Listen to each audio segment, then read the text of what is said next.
So everybody's talking about October 4th, National Turn Off Your Phone Day, which I don't think would be a bad idea. October 4th, big buzz and people want to know what's going on. October 4th, 2023, and I'll give you specific times later in this video. FEMA will be conducting a presidential-wide broadcast with the emergency alert system. So much buzz, debate, and speculation about this. And if you guys didn't know, you can opt out of imminent threats, Amber Alerts, but not presidential messages. So no consent, no opting out of this one. And here's an interesting one for you. If the test does not go off on the 4th, widespread severe weather or significant events, the backup testing date is October 11th. FEMA said. Well, if these emergency tests are to alert us, how could an emergency interrupt this test? That's what I'm saying. Lots of things don't add up. They use this to warn people, but if something happens and they're not able to warn you, they'll warn you later. Some people saying it has something to do with assembly of carbon nanotubes, which now can be done remotely from electricity. Some people referring to October 4th as National Turn Off Your Phone Day. Is the Gov up to something? Is the FEMA guy announcing this with all the blinking being truthful? October 4th, fastly approaching. What you guys need to know, coming right up. If you guys are brand new to this channel, welcome to an awesome community where we occasionally do prepping tips, emergency preparedness how-tos, and most importantly, we go over news and awareness, stuff that you might not be seeing out there on mainstream media. If you find value in that, be sure to hit the notification bell so you guys can stay up to date. Let's jump into this one. October 4th, fastly approaching. So many people asking me questions. What is gonna happen on October 4th? Do we need to turn off radios, smart TVs, laptops, tablets? What are they up to? Lots of buzz. Something doesn't seem right. For those of you that didn't even know what was happening on October 4th, quick recap before we get to the nitty gritty. If you go to FEMA.gov, the first alert on their page, you'll be able to bring up a 2-page emergency alert release. This came out on August 3rd of 2023. Real quick, so you got the facts. Text messages will be sent to all TVs, radios, and cell phones. Washington, FEMA, in coordination with the Federal Communications Commission, FCC, will conduct a nationwide test of the Emergency Alert System, EAS, and Wireless Emergency Alert, WEA, this fall. That's 2 different tests. The national test will consist of 2 portions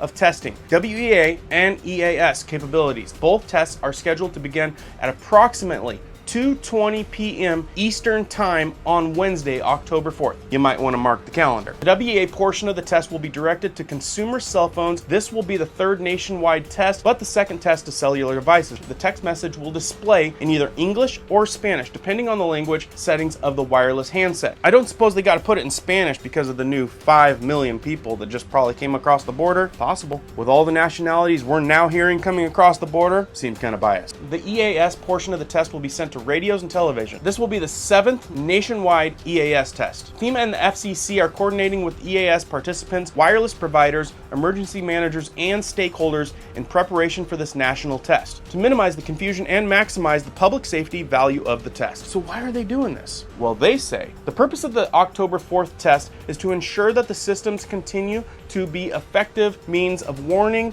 the public about emergencies, particularly those on a national level. In case the October 4th test is postponed due to a widespread severe weather or significant events, the backup test date is October 11th. And that part really gets me. I mean, they say it in the same paragraph. The test ensures that the system continue to be effective means of warning the public about emergencies. But if there's an emergency, the test will be later. That one is still throwing me for a loop. The WA portion of the test will be initiated using FEMA's Integrated Public Alert and Warning System, IPAWS, the centralized internet-based system administered by FEMA that enables authorities to send authenticated emergency messages to the public through multiple communications networks. The WEA test will be administered via a code sent to the cell phones. We're almost done. This is so short, I wanted to read it to you. Then we'll get to the speculation. This year, the EAS message will be disseminated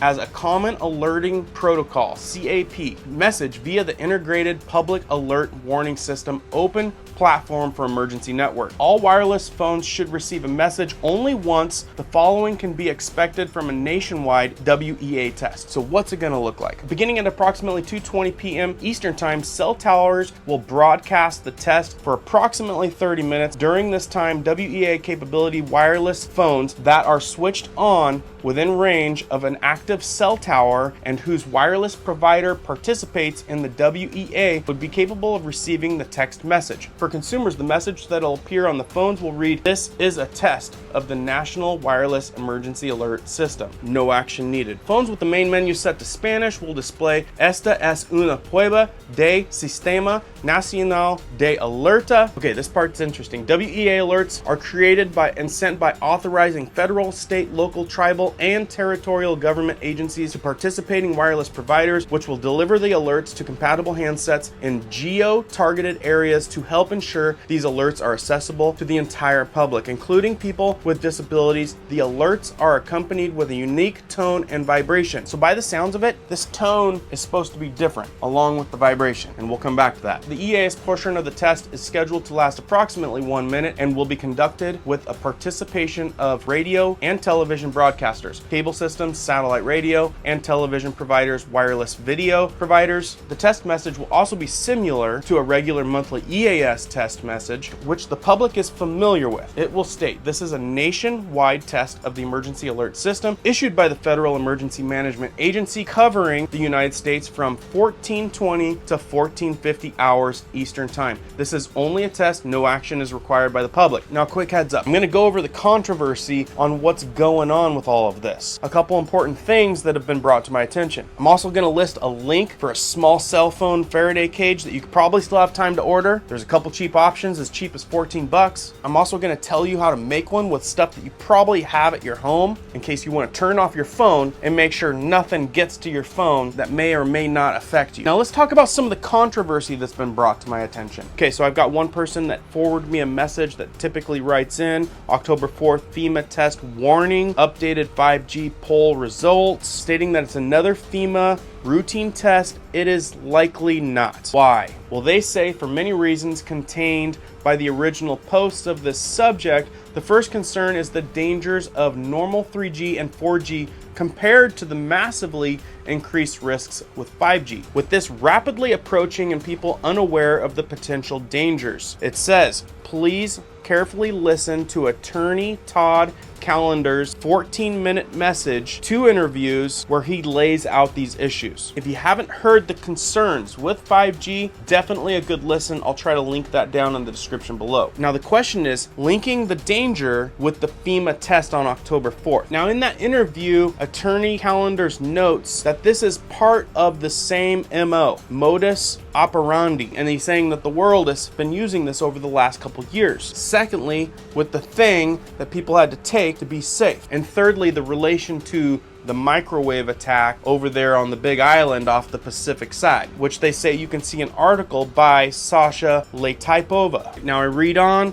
there's a lot of correlation between what we've had to deal with over the last 3 years and 5G towers. Now hang with me. After I get through this, I'm going to show you a whole other crazy theory, which may not be crazy. Another thing they point out, same scenario happened over in China when the whole 5G thing rolled out over there, and reportedly a bunch of people start dropping like flies. It says, although not absolute proof, but an undeniable and robust pattern of circumstantial evidence, it would be foolish not to ignore it. Let me know what you guys think down in the comments below. Carefully. Another question to think about. Mainstream media has not spun this to generate panic. If there was something designed by the worldists to falsely install fear, like the thing that happened a few years ago, it would be part of the narrative. It is not. The media is eerily silent about the details of this test and how it offers from prior ones. This suggests that the test potential danger is being covered up as it is billed as a routine test and nothing more. Interesting. Now I've heard this from a few people about the length of this test. Why is the signal planned to continue for a full 2 hours? As usual, emergency broadcast system tests usually last less than a minute, and that's true. Normal tests are usually less than a minute. This person stating that it's going to be active for 2 hours. The FEMA report, I believe, said about an hour, which is definitely longer than what sounds like the normal test. As stated, a usual emergency broadcast system test usually lasts less than a minute for significant time to generate a cell phone call, text. Why 2 hours? Could it be so that Americans are fully exposed to whatever's going on while citizens go about their daily routine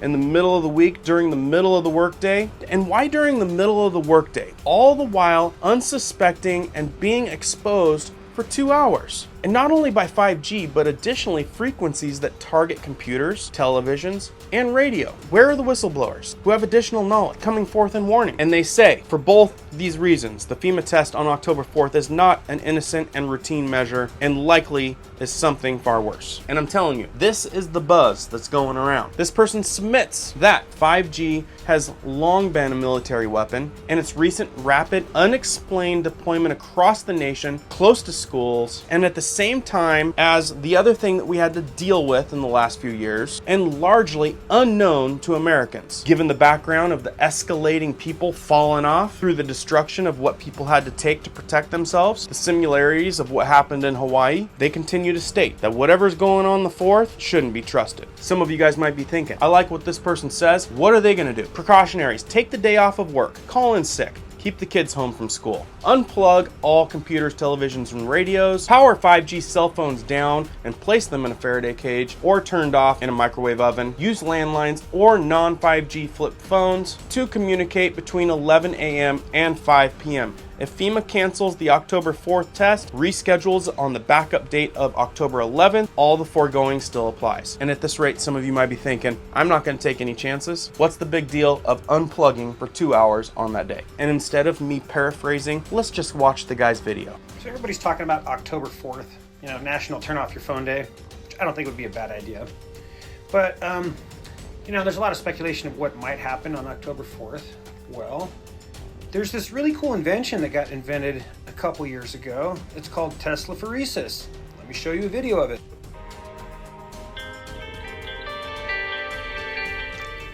What we've designed, and we've done this very, very quietly, but we're glad to now release it to the world, is this idea of Teslaphoresis, which is a discovery we made several years ago, and we've been developing it.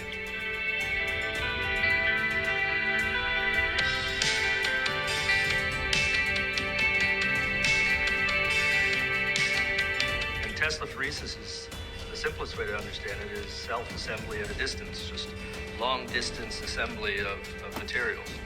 And what we did was, because we're at Rice, we had plenty of nanotubes around, so we decided to use nanotubes. And what we discovered was that these nanotubes can actually string together and form wires by themselves under this electric field.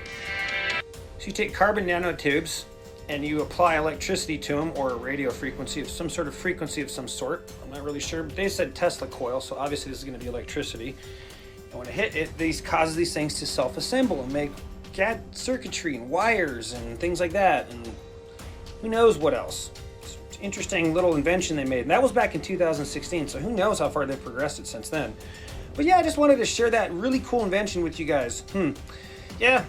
October 4th, National Turn Your Phone Off Day. Super interesting, right? Now there's a lot of snowball that goes along with that theory. And I know some of you that have done extensive research on other things would put 2 and 2 together. Like I said, you still have time. Probably order this on Amazon. I don't know anywhere else you would get it. Cheap little $14 cell phone Faraday cage. And if you want to be extra safe and throw it in there for a couple hours on that day, might not hurt anything. And you would also have this thing as a backup if there was ever any EMP threats, or there was a time that you needed to protect your device, your identity, maybe your debit cards with chips in them, for a time that you might think that becomes important. Before I tell you what I'm thinking, I told you I'd tell you how to make a cheap Faraday cage for your cell phone. First thing you're gonna do is wrap your cell phone in either canvas paper, construction paper, or like a Ziploc bag. Make sure it's completely sealed. A lot of people use tape that all up. Take a couple layers of foil, wrap the foil, fold it over, tape every single seal line of that as well. Now for me,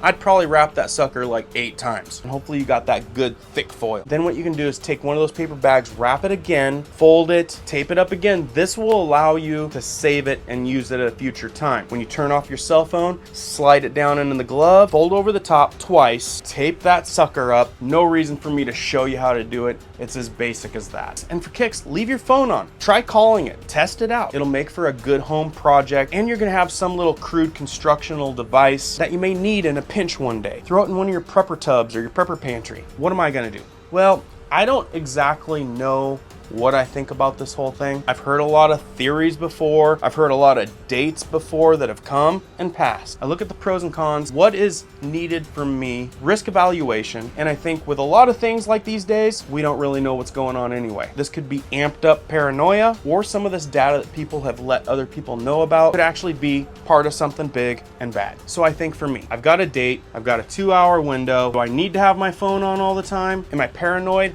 Have a tinfoil hat on if I go and do this anyway? Not necessarily, because I could leave my phone at home for 2 hours, turn off all my devices and not think twice about it. So what's it gonna hurt me turning off my tablet, turning off the cell phone, tossing them in an unplugged microwave for a couple hours, and going and grabbing some late lunch? That's probably what I'm gonna do. I'm gonna turn off all my devices, unplug them, have any Wi-Fi, 5G technology in them. Sure, I'll play it safe, won't think about it twice. Anyway, had a lot of folks asking me what I thought about what was gonna happen, what I was gonna do, and that's probably what I'm gonna do. I'm not gonna think too much of it, don't really have any certainties, just some theories, and it ain't gonna be no time off my clock or bug me either way to play it safe and not use my devices for a couple hours. Let me know what you guys think down in the comments below. Carefully, please share this out if you guys found it valuable. Be safe out there, keep prepping, keep learning, keep doing it. We'll see you on the next one.